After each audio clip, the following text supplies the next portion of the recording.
सत्संगत जी, प्यार से कहना, धन निरंकार जी ने आज भी भक्ति में अनमोल वचनों को ग्रहण किया। विस्तार हर पहलू में कैसे करना है, जो ये शिक्षाएं ली उनको अपने जीवन में उतारने का भाव भी कि संतों ने जो समझाया वो सिर्फ आज के लिए ही नहीं या पिछले 3 दिनों का ही नहीं सिलसिला, वो एक रूप, एक साल, एक जिंदगी के लिए है वो शिक्षाएं। और ये भी पिछले दिनों से हम जो देख रहे हैं कि कैसे ये धुंध और ये पोल्यूशन का रूप, और थोड़े ही डिस्टेंस तक क्लैरिटी है, उसके बाद धुंधला दिख रहा है। तो ध्यान ऐसे ही गया कि कैसे ये धुंध को भी अक्सर वहम हो जाता है कि इसका इतना विस्तार है कि ये हर जगह है, और संसारिक रूप में या किसी सड़क में या कहीं पे भी एक जब धुंध दिखती है तो आगे वो रास्ता नहीं दिखता। फिर ये भी पता नहीं होता कि आगे रास्ता है या वो एक डेड एंड है। तो फिर भी एक ये अपने आप में धुंध को अगर गुमान ना जाए कि इतना विस्तार मेरा की और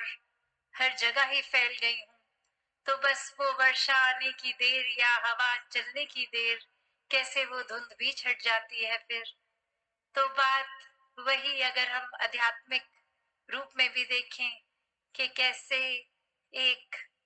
ये पहलू भी कि हम एक ज्ञान तो ले लिया, ये रोशनी जीवन में आ गई, फिर भी अगर वहम भुलेखों के धुएं में ही है, तो फिर एक सच्चाई हाथ होने के बावजूद भी एक कुछ हासिल तो किया ही नहीं, एक गुमान में ही रहे कि अब तो ब्रह्म ज्ञान लेके हम निरंकारी हो गए हैं, एक मुक्ति के हकदार हो गए हैं। पर वहां खुद ही तो हमने एक नई बाइफिकेशन, एक और बायसनेस का चश्मा पहन लिया कि हम निरंकारी हैं और बाकी नहीं है।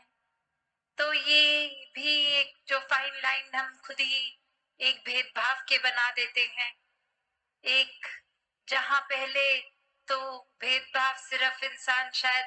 जाति पाति के आधार पे बनाता था, पर आजकल तो कितनी और एक अच्छे स्कूल, एक सरकारी स्कूल, एक प्राइवेट स्कूल या फिर एक ग्रामर स्कूल, एक ऐसे अपग्रेडेड लाइफस्टाइल के ऊपर भी भेदभाव होने लग गया है कि हमारा जो पता है ये तो शहर का सबसे पॉश एरिया है, या कोई भी और एक नए नए तरीके कि कौन सी फोन में ऐप है, कौन सा फोन है, उस हिसाब से हम ज्यादा श्रेष्ठ और अलग और अच्छे हो गए हैं दूसरों से। तो सिर्फ वो चाहे एक, अब वो समय नहीं चाहे कि हम कोई जातियों में या फिर रंग नस्ल के आधार पे, पर ये जैसे जैसे जमाना इवॉल्व हो रहा है, ये नफरत करने के कारण भी और अलग अलग बनते जा रहे हैं। तो बात वही कि ये ब्रह्म ज्ञान लेकर भी अगर हम छोटी छोटी संकीर्णताओं में ही रह गए, तो फिर ये रोशनी होने के बावजूद भी अगर धुंध है तो नजर कुछ नहीं आना। तो ये एक परमात्मा का जिन्होंने जीवन में आधार लिया, उन्होंने ही अपने जीवन में हर समय के लिए ये सच्चाई का एहसास करते हुए सब खुद भी साफ साफ देखा है, और ये भी इंश्योर किया है कि कोई और भी अगर इस रास्ते पे है तो उनको भी साफ साफ दिखे, वरना तो संसार में कोई ना कोई इंसान मिल ही जाएगा जो बहुत वहम और डाल देगा कि अगर क्लैरिटी खुद को है भी तो भी कुछ ऐसी बात कर देगा कि हम खुद ही कंफ्यूज हो जाएं, हम खुद ही एक अलग से ही ख्यालों में चले जाएं। एक कहानी भी इसी तरह कि कैसे एक इंसान जो एक अपनी बहुत ही सिंपल लाइफ में एक दिन अरदास कर रहा है परमात्मा से कि परमात्मा आप मेरे जीवन में आ जाओ, आपकी पहचान हो जाए। तो उस इंसान के पास भेड़ें थी, तो वो ऐसे ही बोलता है फिर कि आप आ गए, तो ये जितनी भी मेरे पास भेड़े हैं इनकी मैं खुद अपने हाथों से स्वेटर बना के आपको अर्पण करूंगा। और वहीं कोई पढ़ा लिखा इंसान आकर, जो उस तरह से बहुत ही ज्ञानी, वो आकर उसको समझाता है कि आप ये क्या अरदास कर रहे हो, जिस परमात्मा ने भेड़ बकरियां बनाई हैं उनको आप क्या ही बना के दोगे। मैं सिखाता हूँ कि कैसे अरदास करनी है। और कुछ तरीके की अरदास बता देता है जो वो रट लेता है। और अब वो एक उसी तरह से उस दूसरे इंसान के भाव को कॉपी पेस्ट करके, शब्दों को कॉपी पेस्ट करके एक अरदास बना चुका है। और अब वो कहानी में जैसे आगे होता है कि फिर एक दिन परमात्मा खुद ही उस इंसान को जिसने सिखाया होता है कि कैसे अरदास करनी है, बोलते हैं कि तूने मेरे एक प्यारे भोले भाव वाले इंसान को क्यों करप्ट कर दिया है। उसके भावों का ही मैं प्यार, उसके से प्यार करता था भावों के कारण। और वो बहुत ही एक दिल से कुछ भी अरदास करता था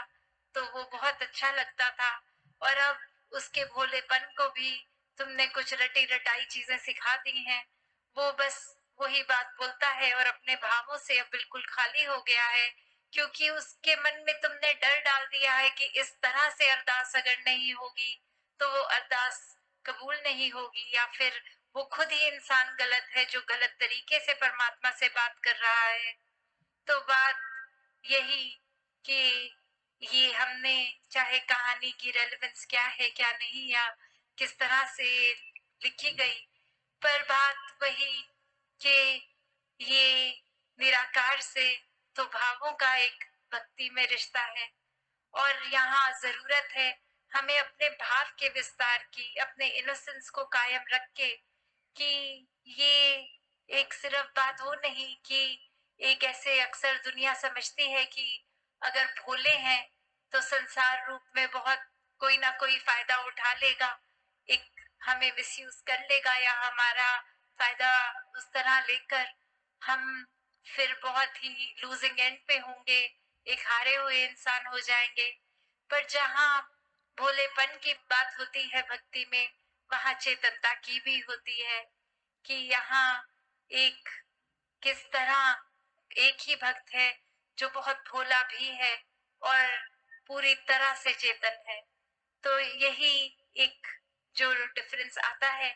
कि जब मन में खुद के चतुर चालाकियां नहीं है और वो अलर्टनेस रखकर हर समय निरंकार को याद रखते हैं, तो फिर कुछ नुकसान भी नहीं होता और ये भावों से भक्ति भी हो जाती है। तो जीवन में जहाँ ये विस्तार की तो परिभाषा पिछले 3 दिनों से हम कहाँ कहाँ कौन से पहलू में कर सकते हैं। किसी संत ने प्यार के ऊपर जिक्र किया, विनम्रता की, करुणा की, किसी ने बोला कि नेगेटिविटी से मुक्ति लेना भी एक तरह का विस्तार है, किसी ने आउटरली विस्तार की बात करी और किसी ने बोला अपने अंदर इंटरनल विस्तार कैसे करना है। तो ये और भी जितने पहलू जोड़ दिए जाएं, ये विस्तार को करना ही असीम की तरफ है। और ये परमात्मा असीम है, इसका कोई अंत नहीं है। तो जब जो भी चीज इसके साथ जोड़ेंगे वो अपने आप में ही असीम हो जाएगी। तो भाव सिर्फ यही कि जब ये ब्रह्म ज्ञान की समझ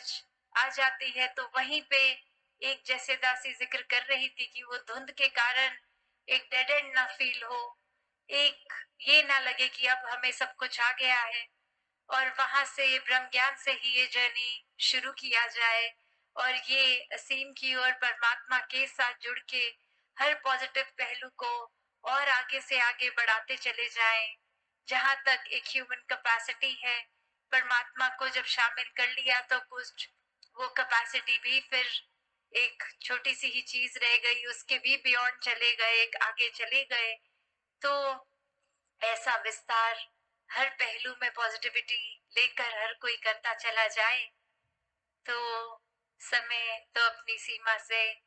एक आगे बढ़ ही रहा है। तो बस यही भाव थे कि सभी अपने शहरों से या उससे पहले भी एडवांस सेवा में भी आए, अभी वाइंड अप सेवा तक भी रुकेंगे। और कैसे चाहे ओस इतनी बड़ी, ठंड इतनी बड़ी, टेंट जैसे भी थे, उसमें सर्दी भी लगी होगी हवा से, और वो गीलापन भी,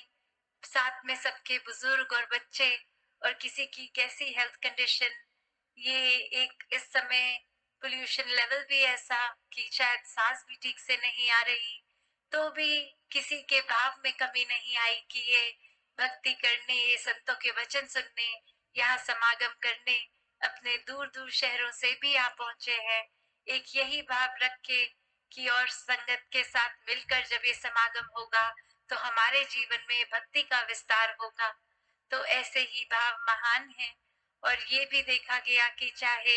नमस्कार की लाइनों में ये अपने टेंट से जब सब आते हैं, तो चाहे तीनों दिन लग गए, किसी किसी को तो मौका भी नहीं लग पाया, या कोई लाइन में लग के भी कुछ 4 घंटे, फिर भी एक अपने टेंट की ओर ही जाना पड़ा, क्योंकि अंदर जब तक आए संगत खत्म हो चुकी थी। तो फिर यही बात ऐसा सोच के दासी जब घर पे एक पारिवारिक रूप में जिक्र कर रही थी राजपिता जी के साथ कि ये लाइनें, ये कतारें तो शायद अगले साल अगर सोचते भी हैं बढ़ाने की, तो भी ये अगर बढ़ जाए, एक और ऐड हो जाए, तो फिर ख्याल आया कि शायद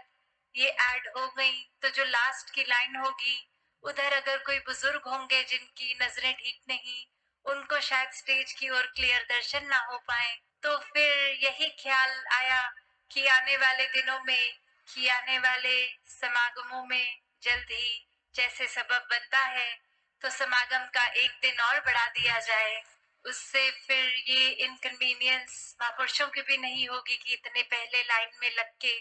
आना, सब अपने हिसाब से थोड़े थोड़ा समय लेकर जब जब मिले मौका अपने टेंटों से आराम से आके पंक्तियों में सत्संग पंडाल के अंदर भी आ सकेंगे। तो और भाव जो दासी के मन में थे वो कभी और रखते हुए इन्हीं शब्दों से आपसे आज्ञा लेगी। सत्संगत जी, ध्यान निरकार जी।